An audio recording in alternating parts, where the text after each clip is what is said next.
देखिए, जिस तरह की खबरें निकल कर आ रही हैं, चाहे ये टेप लगने की बात हो या फिर एक खबर अभी मनोज अग्रवाल हमारी सहयोगी हैं, उन्होंने बताया कि कई जगह पर इत्र लगाया गया है ताकि कौन किसको वोट डाल रहा है ये तक पता चल जाएगा।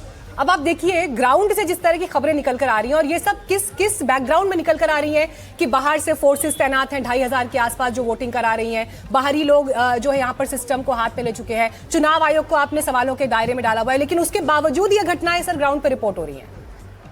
किस नजर से देखते हैं आप इसे, जयंत घोषाल जी? देखिए, सुबह से मैं जब देख रहा था ना, मुझे लग रहा था कि पश्चिम बंगाल का चुनाव हो रहा है, कोई हिंसा नहीं है, कोई बवाल नहीं है, ये क्यों कैसे हो रहा है, ये पश्चिम बंगाल है या नहीं। लेकिन अभी लग रहा है धीरे धीरे कि ना, ये पश्चिम बंगाल का ही चुनाव हो रहा है, क्योंकि ये जो रिगिंग का शिकायत कहते थे कि scientific rigging machinery, Mamata Banerjee CPM के खिलाफ बोलते थे, उस समय प्रतिपक्ष थे। पहली बार देख रहा हूं कि जो शासक दल पश्चिम बंगाल में वो शिकायत कर रहे हैं रिगिंग का। रिगिंग तो ऑपोजिशन वेपन होता है, लेकिन यहां तो रूलिंग पार्टी का वेपन हो रहा है रिगिंग ईवीएम मशीन, और शिकायत है कि सेंट्रल फोर्स कर रहे हैं। तो वहां तो अभी राष्ट्रपति शासन नहीं है, वहां तो स्टेट गवर्नमेंट का law and order state subject है। अच्छा, आप कह रहे हैं कि ईवीएम मशीन में जो प्रॉब्लम हुआ है और वो बीजेपी जब शिकायत कर रहे हैं, तभी मुझे आश्चर्य लग रहा है, क्योंकि वो तो इलेक्शन कमीशन का जुरिस्डिक्शन में होता है। जयंत दा, ये आरोप लगातार टीएमसी लगाती नहीं रही है। मानव जायसवाल जी बैठे हुए हैं, हम उन्हें स्क्रीन पर देख रहे हैं, टीएमसी के प्रवक्ता हैं, मीता चक्रवर्ती जी भी आ गई हैं, कांग्रेस की प्रवक्ता हैं, के मिश्रा जी बीजेपी के प्रवक्ता हमें जुड़ेंगे हमारे साथ। लेकिन मानव जी, ये आरोप आप लोग लगाते रहे, लेकिन अभी आपने जयंत दा को सुना, वो क्या कह रहे हैं कि ये सरकार जिसकी होती है वो इस तरह के आरोप लगाए, ये कम देखने को मिलता है, लेकिन सुबह से सारे आरोप लगाने वाली टीएमसी है और वो लगातार कह रही है कि ये मनमानी हो रही है, अपनी चला रहे हैं, हमारे पोस्टर फाड़ रहे हैं, वोटिंग नहीं होने दे रहे हैं। पहले तो आपके माध्यम से सभी को बहुत बहुत नमस्कार है, और बंगाल की जनता को बहुत बहुत शुभकामनाएं और ढेर सारा स्नेह। और हम चाहेंगे कलकत्ता, ग्रेटर कलकत्ता, जो स्टेज में जितने भी इलेक्शन हो रहे हैं, माताओं को, बहनों को और हर एक व्यक्ति को आके वोट का बटन दबाने के लिए हम लोगों को प्रोत्साहित कर रहे हैं। हमारा नारा, हमारी जो श्रद्धा है वोटिंग पे, उसके प्रति हम सक्रिय हैं और हम लोगों को प्रोत्साहित कर रहे हैं। यहाँ तो जैसे सब बताते हैं, इलेक्शन कमीशन ने तो बहुत अच्छी सुविधा रखी है, बहुत अच्छा कार्य का निर्वाह किया है, 30 लाख लोगों का वोटिंग कार्ड दिया। और जिस तरीके से ये जो वाहिनी आई है, ये जो शुभेंदु अधिकारी के बोलने पे और जितने लोग आ रहे हैं, जितनी आपाधापी दिख रही है, ये वो है हमारे साथ कि कुछ एक इलाकों में जहां ईवीएम की मनमानी चल रही है, ईवीएम काम नहीं करना, उसकी शिकायत हमने करी है, क्योंकि हम चाहते हैं कि वोट हो। उल्टा क्या हो रहा है, ये जो शुभेंदु अधिकारी और इनके बहुत सारे जो नेता हैं, ये ऑलरेडी इन्होंने ये समझ चुके हैं कि अभी जीतने वाले तो है नहीं, तो डिस्टर्ब करो। अरे आपका भी तो काम है कि भी इलेक्शन कराओ, लोगों को लाइन में प्रोत्साहित करो, भैया घर से निकलिए। ये लोगों को मैंने बाधा दे रहे हैं, धमका रहे हैं, चमका रहे हैं इनके ऑफिस में। आपके सामने चीजों को साझा करना बीते दिन की हेडलाइन थी एक तस्वीर जिसमें जहांगीर खान ये कह रहे हैं कि खेल इन्होंने शुरू किया है, खत्म हम करेंगे, ईंट से ईंट बजा देंगे। जब आप ये कह रहे हैं डराया जा रहा है, धमकाया जा रहा है, तो क्या ये धमकी नहीं है? ये भी मेरा बड़ा एक सवाल था। लेकिन हमारे सहयोगी है सौरभ, वो जहांगीर खान जहां रहते हैं उनके घर के आसपास के इलाके में उन्होंने पूरा रिपोर्ट किया। सौरभ जुड़ गया कि हमारे साथ लाइव, जरा बताइएगा एक बार वहां की तस्वीर भी देख लेते हैं, क्योंकि लगातार ये पूरा इलाका जिस तरह से बीते 2 दिन से हेडलाइन में बना हुआ है। सौरभ, आज के दिन वोटिंग की तस्वीर क्या है वहां से, मुझे बताइए। देखिए, वोट केंद्र में अगर आप पहुंचते हैं तो लोग हैं, वोटिंग की लाइन भी है, लेकिन मैं आपको इस इलाका का तस्वीर दिखा देता हूं। मतलब कोई रास्ते पे नहीं है, और पोस्टर्स जो है आप इस तरफ देख सकते हैं, जहांगीर खान का पोस्टर्स लगे हुए हैं, ये उनका ऑफिस है, लेकिन आसपास आपको घर से निकलते हुए, कोई टहलते हुए नहीं दिखेंगे। और यही परिस्थिति है, क्योंकि आज देखिए दोपहर है, छुट्टी के दिन है, तो लोग कम रहते हैं, वैसे भी रास्ते पे गर्मी है बहुत, लेकिन एक नॉर्मल मूवमेंट जो है वो भी थोड़ा कम दिखता है, क्योंकि एक चुनाव जब इन क्षेत्र में होता है तो एक वायलेंस का डर रहता है लोगों को, और इसी वजह से लोग आज अपना गाड़ी लेके या 2 व्हीलर लेके निकलना पसंद नहीं करते हैं। वोटिंग होने के बाद निकलना पसंद करते हैं। और यहाँ पे आप जानते हैं एक शोडाउन हुआ है जो जहांगीर खान है उन्होंने जवाब दिया है। जो अजय नहीं, ये जो अजय- शांति आपके अजय पीछे हम देख रहे हैं, जो है ये शोडाउन यूपी की के वजह जो, से है या वोटिंग सुबह सुबह लोग निकल गए, अब दोपहर के बाद थोड़ा निकलेंगे, उस वजह से है? वैसे मैं ये भी आप पूछना जो चाहूंगी, कहा वो तूफान से बिल्कुल पहले की सही है। शांति है, दोपहर तूफान को के बाद की थोड़ा शांति है। जी जी जी बोलिए। हाँ बिल्कुल, देखिए दोपहर के समय थोड़ा वोटिंग कम होता है, हमेशा का ये ट्रेंड रहा है, लेकिन फिर शाम होते होते पिकअप कर लेते हैं और फिर 6 बजे तक, कभी ऐसे भी होता है 6 बजे के बाद तक जो अंदर घुस जाते हैं उनको वोट देने के लिए परमिशन दिया जाता है। लेकिन जरूर सुबह से काफी भीड़ हर बूथ में दिखा है, अब थोड़ा भीड़ कम है, लेकिन सौरभ, ये शाम तो को फिर कहना से ये पड़ेगा पिकअप कि कर लेगा, ये उम्मीद जरूर रखा जा रहा है। इस और दूसरे चरण की सबसे हाई प्रोफाइल सीट भवानीपुर, लेकिन उसी के साथ साथ फाल्ता जिस तरह से सेंट्रल चुनाव आयोग के ऑब्जर्वर की नियुक्ति के बाद चर्चा में आई है, कल से हम देख रहे हैं उसी की बात हो रही है। और जहांगीर खान जहां पर हैं, जहां से वो चुनाव लड़ रहे हैं, उसको लेकर चर्चाएं हो रही हैं। एक बार जरा मानव जी भी जुड़े हुए हैं, लेकिन सतीश जी बताइए, ये जो हो रहा है वहां पर टेप लगा दिया गया, सवाल तो दोनों तरफ से है। पहली बात तो ये मुमकिन कैसे हुआ कि किसी ने जाकर टेप लगाया, और दूसरी बात ये क्या वाकई इस तरह से हो रहा था एक विधानसभा क्षेत्र में? ये तो बहुत गंभीर है।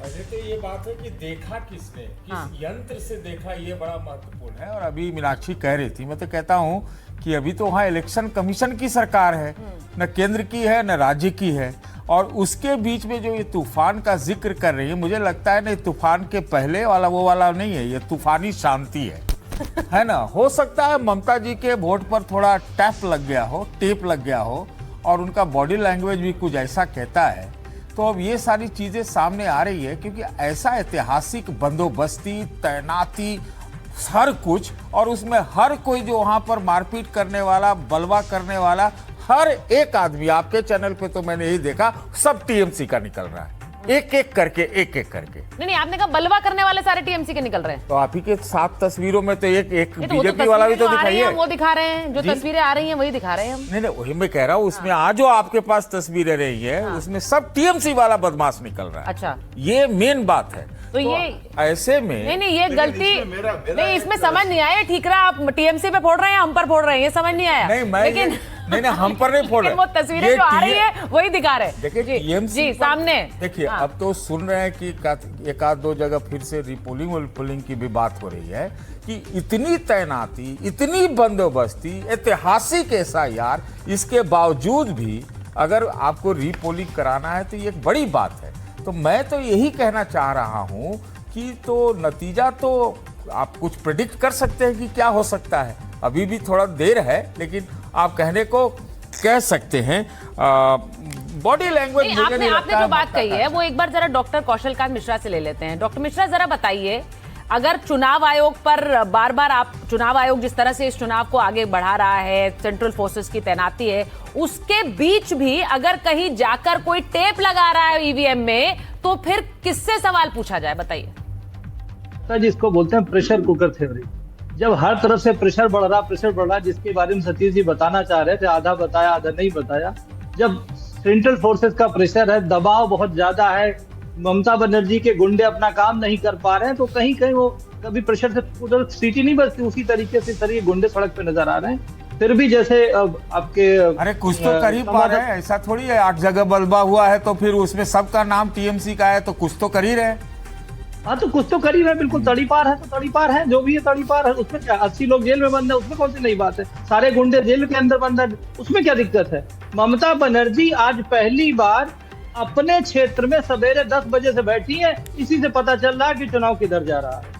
इसके पहले जितने चुनाव हुए हैं, ममता बनर्जी कभी अपने क्षेत्र में नहीं है, केवल सेकंड हाफ में 4 बजे के बाद वो अपना वोट डालती है और बाकी डेढ़ घूमती है। आज ममता बनर्जी जी जो टीएमसी के लीडर है, मुख्यमंत्री रही है, वो अपनी जमीन तलाशने की कोशिश कर रही है अपने विधानसभा में। इसी से पता चलता है कि बंगाल किधर जा रहा है। बाकी बंगाल की जनता को सलाम है, नमस्कार है, मतलब कहा जा सकता है कि इतना सब बवाल होने के बाद भी 90% वो वोटिंग की थी पहले पेज में, और अभी भी 1 बजे तक का जो आंकड़ा मेरे को मालूम था कि लगभग 65%। चलिए आपके इस बात पर जवाब मानव जायसवाल से ले लेंगे। मीता चक्रवर्ती जी भी हैं। मीता जी, आपके पास आ रही हूँ, प्लस एक क्विक रिएक्शन में मानव जी से इस पर चाहूंगी।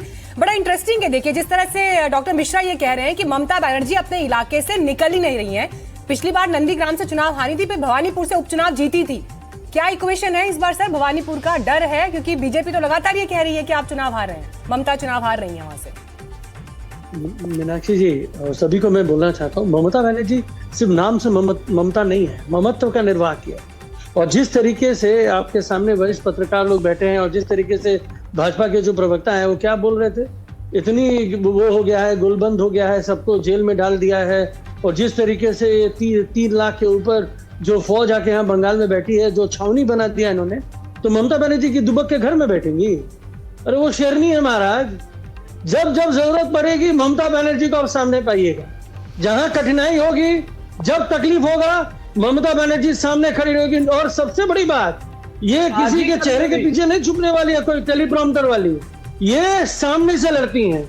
और यही तो लड़ाई है ममता बनर्जी की, जिसकी पूरा पूरा पूरा भारत कायल है। हमारे यहाँ जो नेत्री बैठी है 2 वहां पे एंकर, वो भी कायल है ये लड़ाई की। मीता दी जो यहाँ बैठी है कांग्रेस की, वो भी इस लड़ाई की कायल है। चलिए मीता जी के पास जाऊंगी, बहुत कुछ कर सकते हैं। ममता बनर्जी का ही एक स्टेटमेंट हमारे पास है, वो सुनवा देते हैं अपने दर्शकों को। ममता बनर्जी ने क्या कहा आज के दिन, सुनवाते हैं आपको। देखिए कैसे हमारा वर्कर को पिटा है रात में। Officer incharge Vijayganj police station Bhangor, just देखिए जो atrocities, can you see it? देखिए एक क्या गुंडाराज चल रहा है, देश को बेच दिया। ऐसे वोट कभी होता है? ऐसे कभी वोट नहीं होता है। वोट शांति से होता है, लोकतंत्र डेमोक्रेसी का फेस्टिवल होता है। लेकिन ये तो लोकतंत्र को पूरा बालोटा बजा दिया, पूरा इसको एट्रोसिटीज कर दिया। Intention is very clear that BJP wants that forcefully to rig the election.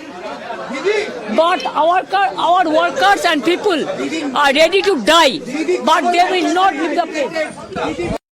Mamata Banerjee जब सुबह पोलिंग बूथ पर गई, उन्होंने कहा हमारे कार्यकर्ता मरने को तैयार हैं, लेकिन वो इस तरह की मनमानी नहीं सहेंगे। तो ममता बनर्जी का ये बयान आज आया, हम इंतजार कर रहे हैं और तस्वीरों का उनका जब वो वोट डालने जाएंगी। लेकिन इस बीच मीता चक्रवर्ती जी, मैं आपसे पूछूंगी, आपके अध्यक्ष ने आज कहा पश्चिम बंगाल के लोगों से आग्रह किया कि बिना डर के, बिना भय के निकलिए। तो मैं आपसे पूछूंगी किस चीज का डर है, किसका भय है?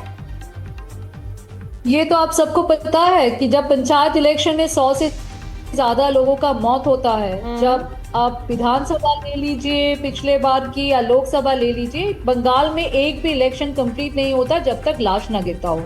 इस बार भी आसानसोल नॉर्थ में कांग्रेस वर्कर का मौत हो गया है 2 दिन बाद पोस्ट पोल बाद। नहीं तो वही पूछ रही हूँ मैं आपको मैम कि किसका डर है? आम आदमी को डर किससे है? तो ये बात की आवाज जा रही है, राज चलता है, टीएमसी के गुंडे राज से डर है। लीजिए, सुनाई दे रहा है? हाँ बिल्कुल सुन रहा है, आपकी आवाज मानव जी को भी सुनाई दे रही है। हाँ तो उससे डर है। आम आदमी को परेशानी इस बात से भी है कि इस बार एसआईआर में लॉजिकल डिस्क्रिपेंसी के नाम से जो 27 लाख वोटर को बाहर किया गया है वोटिंग प्रोसेस से, उससे भी दिक्कत है।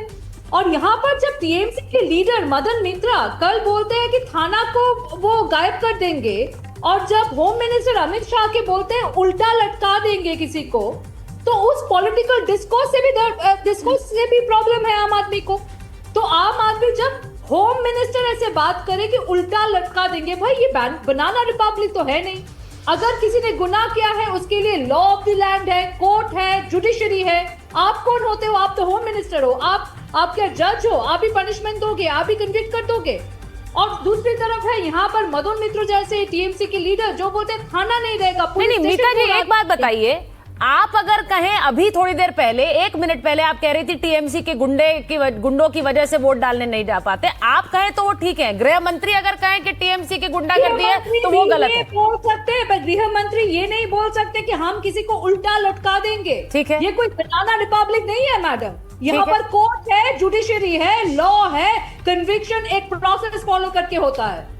कोई भी मंत्री है, प्रधानमंत्री है, गृह मंत्री है, इसका मतलब ये नहीं कि आप टपक जाओगे और कुछ भी बोल के चले जाओगे। ठीक है, आपकी इसी बात पर अजीत जी मैं आपका रिएक्शन चाहूंगी, जो मीता जी ने भी बात की है। देखिए राहुल गांधी ने बकायदा एक वीडियो रिलीज किया था, जिस वीडियो में उन्होंने कहा कि टीएमसी के गुंडों ने किस तरह से पश्चिम बंगाल को आग में झोंक दिया है, हम उसके खिलाफ लड़ रहे हैं, हम एज इन कांग्रेस पार्टी।